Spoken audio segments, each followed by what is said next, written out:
Maman, tu dors, s'il te plaît, faut que tu m'aides, faut que tu m'emmènes à l'hôpital. J'ai l'impression qu'il y a un singe qui fait du tam-tam dans ma tête. J'ai super mal, je crois que je vais mourir. Mais c'est pas vrai, qu'est-ce que tu veux encore? T'as pas vu l'heure? Il est 3 heures du matin. Arrête un peu tes conneries et va te coucher. Non, non, mais je te jure que c'est vrai, cette fois j'ai l'impression de me sentir partir. Je vais faire un malaise, je me sens pas bien, maman, s'il te plaît, au secours. Oh, mais arrête un peu tes conneries, Tom. Tu me fais ça tous les soirs, hein. Un coup t'as mal au ventre, un coup t'as mal aux pieds, un coup tu me dis, oh, il faut m'amputer, je me suis fait piquer par un moustique. Va te coucher, bordel. Oh, maman, tu vas laisser mourir ton fils en pleine nuit, t'as pas honte? Il est 3 heures du mat. Écoute-moi bien, la prochaine fois que tu ouvres ta gueule, je t'en refous une. Oh putain, j'ai encore plus mal à la tête. Oh là, ça va pas, là, ça tourne là-dedans, ça tourne. Eh oh, écoute-moi bien, tête de ce boob. Tu continues encore à me casser les couilles, tu sors de ma classe. Tu m'as compris ou pas? Moi, là, j'ai pas de temps à perdre avec toi. Moi, si t'as pas envie de travailler, tu sors. C'est pas mon problème, hein. C'est pas moi qui aura pas mon diplôme à la fin d'année, ok? Allez, on reprend le cours. T'as encore un truc à dire? Mais vas-y, fais-en profiter à toute la classe, on t'écoute. Y a pas de problème. C'était quoi que tu disais? T'as oublié ta règle. Qui s'en fout? Voilà, on s'en fout tous. Donc maintenant, t'arrêtes de nous péter les couilles avec ta règle et tu fermes ta gueule, ok? Quoi? J'ai pas le droit d'être vulgaire? C'est quoi votre problème? Vous savez que moi, de mon époque, on se prenait des coups de règle. Tiens, tu parlais de règle. On se prenait des coups de règle sur les doigts. Et même sur le cul, je peux vous le garantir. Mes fesses, elles s'en souviennent encore. Donc maintenant, le premier qui bronche encore, je l'envoie chez le proviseur. Vous avez compris? Je m'en fous, moi, hein, je suis un malade, ok? Allez, on reprend le manuel, page 48. Qu'est-ce que vous voulez encore? Il y en a encore un qui veut se plaindre? Il y en a encore un qui veut aller voir le proviseur? Tu sais, je le connais très bien, le proviseur. C'est un vieux pote d'enfance. On a fait les 400 coups ensemble. Donc celui qui me casse encore une fois, je le dirai pas encore, je le sors. Oui, Brigitte, le petit Laurent, là, vous me virez. Non, non, on le garde pas, là, il fait pas l'affaire, il tient pas le rythme, c'est pas possible, on le vire. Je sais pas, trouver un truc, pas une rupture conventionnelle, surtout pas. Licenciement, je sais pas, un truc pour faute grave, absentéisme, il a été beaucoup absent? Pas du tout? Toujours à l'heure? Oh putain, il est chiant lui. Bah, je sais pas, moi, trouver un truc, faites-lui faire une connerie. Pas de rupture conventionnelle, c'est ça la règle. Pas de rupture conventionnelle. Vous le virez, un point, c'est tout. Et c'est pareil, la petite Léonie, là, c'est pareil, vous me la virez, je vais plus la blairer, attends, avec ses sandwichs vegan, là, ah, elle me gonfle, là, ah, ouais, pas de porc, pas de bœuf, c'est bon, elle nous fait chier, hein. Ouais, ouais, vous la virez. Son père, c'est Thierry? Thierry? Directeur? Vous la virez pas. Non, non, vous la virez pas. Allô? Oui, coucou, ça va? Bah écoute, c'était pour te dire que je suis arrivé en bas de chez toi. Donc bah n'hésite pas à descendre quand tu pourras. Parce que du coup, moi, ça fait 1 heure que je suis arrivé. Je t'ai déjà envoyé 4 ou 5 messages et t'es toujours pas descendu. J'imagine que t'as pas vu mes appels, hein. C'est que la 20e fois que je t'appelle. Bon, à la base, on avait rendez-vous à 19 heures. Bon, là, il est minuit 35, donc je pense que t'as un petit peu de retard, j'imagine. Mais en tout cas, sache que bah, je suis toujours en bas et je t'attends. Voilà. Bah, tiens-moi au courant, hein, parce que le restaurant, à la base, c'était 20h30 et du coup, là, j'ai quand même commandé un Uber Eats pour se faire livrer directement à la voiture. Donc voilà. Allez, à tout à l'heure ou à demain, du coup, vu l'heure. Bon, je crois que je me suis pris un râteau. Ouais, puis c'est pareil, hein, Sandrine de la compta, quelle conne, hein. Je peux pas la blairer, oh là là, avec sa tête là. Tous les matins arriver là comme ça là. Oh là là, je suis fatigué, hein. Bah oui, mais t'as qu'à pas faire de gosse aussi. À chaque fois, elle se plaint. Ah, je te jure, à chaque fois, elle est là.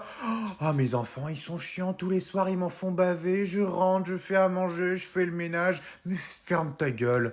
Attends, attends, elle arrive, elle arrive, elle arrive. Bonjour Sandrine, ça va? T'as passé un bon week-end? Non? Ça m'étonne pas, hein. Tu vois, elle continue en plus, elle continue, c'est une vraie casse-couille, hein. Ouais? Et puis ton mari, ça va? Non? Ça va pas, ça va plus trop? Ah, ouais, je comprends. Je comprends. Fallait être toute seule, fallait pas faire d'enfant. Ah, je suis drôle. T'as vu, Aurélie, comment je suis drôle, hein? T'as vu, je t'ai mis tes dossiers sur ton bureau, hein, d'accord? Tu voudras les faire. Hein. Je veux pas la blairer, c'est une conne. Hein? Non, non, je disais, la pile, elle commence à être en fin de vie, là. Mais de toute façon, c'est toujours pareil avec toi, on s'engueule toujours pour la même chose. Ah bah oui, c'est tellement plus facile, on s'engueule toujours pour la même chose, pauvre petit bébé. Mais c'est quoi la même chose? C'est tes putains d'outils de merde que tu laisses traîner dans la baraque. J'en peux plus de les voir, tes outils de merde. J'ai retrouvé un tournevis dans ma purée. Tu te rends compte, un tournevis? Quoi? Non mais attends, tu te fous de ma gueule? Mes outils sont mal rangés? Non mais ils sont très bien rangés, mes outils. Ils sont rangés là où ils sont, dans le garage, à la bonne place. Pas comme tes petites culottes qui traînent dans toute la chambre. Oh! Eh ben tu sais quoi, mes petites culottes, comme t'aimes bien les appeler, eh ben tu les verras plus jamais, espèce de con, parce qu'on fait chambre à part. Ah non, pas les petites culottes. Ma chérie, oh, mais je rigolais, mon petit canard.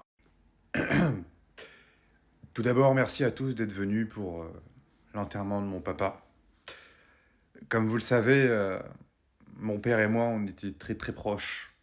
Ça nous arrivait de faire une partie de Mario Kart ensemble tous les mois. Si j'ai voulu prendre la parole aujourd'hui, c'était pour parler un petit peu de lui, pour vous dire à quel point c'était un grand homme.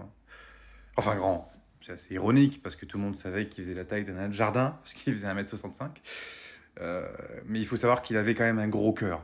Enfin, pas seulement un gros cœur, aussi un gros bide, parce que du haut de ses 167 kilos, c'est vrai que... D'ailleurs, vous aurez tous remarqué qu'il n'est pas dans le cercueil, il est vide, parce on a galéré à le rentrer dedans, mais ça passait pas. Voilà, c'était très compliqué. Mais en tout cas, je pense qu'il aurait été très heureux de vous voir toutes et tous ici réunis pour son enterrement. Mis à part toi, Clotilde, avec ta sale gueule, il n'a jamais pu te blairer. Voilà, donc maintenant t'es au courant. Et je pense qu'il aurait été très content que je te l'avoue aujourd'hui.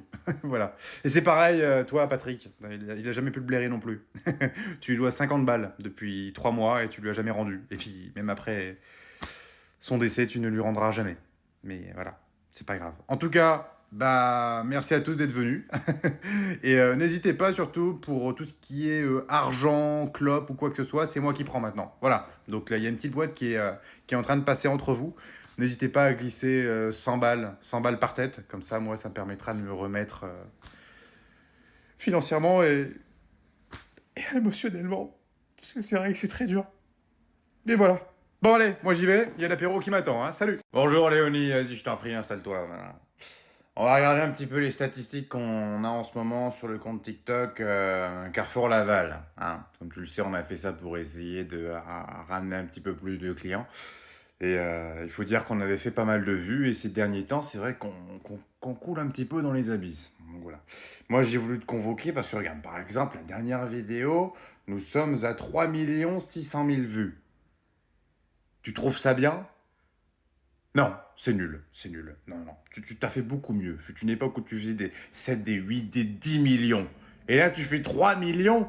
Mais c'est nul à chier. Regarde, l'avant-dernière, 5 600 000.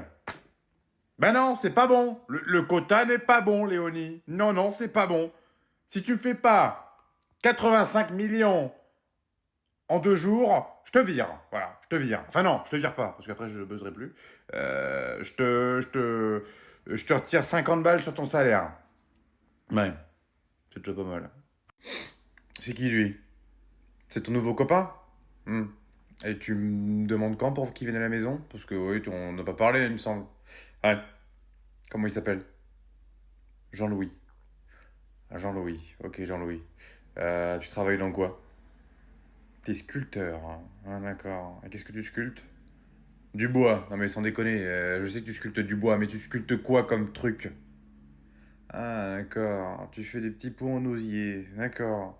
Ah, c'est vraiment un métier de merde, ça, hein. Ah, tu dois en chier un petit peu, hein. Et moi, qu'est-ce que je suis dans la vie? Je suis routier. Ouais, je conduis des gros camions, des gros 44 tonnes, des semi-remorques. Sans moi, tu mangerais pas, gamin. Ah ouais, qu'est-ce que tu crois? Ensuite, tes parents, ils travaillent dans quoi? Ta mère, elle est mère au foyer, ouais. Et ton père? Il est dans le BTP. Ah, bah, c'est un bon, ton père. S'il est dans le BTP, c'est très bien. Ouais. Des fois, ça m'arrive de livrer des chantiers, donc je connais très bien le BTP. Ok, ok. Par contre, je te préviens, tu manges pas à la maison ce soir. On le fait chez qui cette année déjà? Chez Yannick, voyons, il nous a invités avec sa femme. Oh putain, c'est pas vrai, il va encore nous parler de sa putain de collection de chaussettes là. Oh, regarde mes chaussettes multicolores, oh, mes chaussettes vertes. Et puis sa femme, oh là là, sa femme, elle sait même pas cuisiner sa femme. Oh non, non, on peut pas les faire ailleurs. Ou sinon, si tu préfères, il y a ton meilleur ami José qui t'a invité. Ah non, pas José, ah non, non, non, pas José, c'est mort. À chaque fois, il va me parler encore du boulot là. Oh, t'as vu au boulot, Patrick? Ah non, c'est bon, il me casse les couilles. Mais pourquoi on peut pas le fêter à deux? En amoureux? Mais enfin, chérie, tu sais très bien qu'on fête Noël en famille, voyons, on va pas rester comme ça tous les deux comme des clampins, pas le jour de Noël quand même. Pourquoi pas? Pourquoi on ferait pas différente d'habitude? Tiens, ça pourrait changer un petit peu les choses. Ok, pourquoi pas. Mais par contre, compte pas sur moi pour cuisiner, hein. On se fait une boîte de raviolis et puis c'est tout. Bon, laisse tomber alors, hein. Si tu cuisines pas, ça sert à rien, hein. Tu peux accepter l'invitation de Yannick, ou José, parce que sa femme elle cuisine mal, par contre elle fait des grosses portions.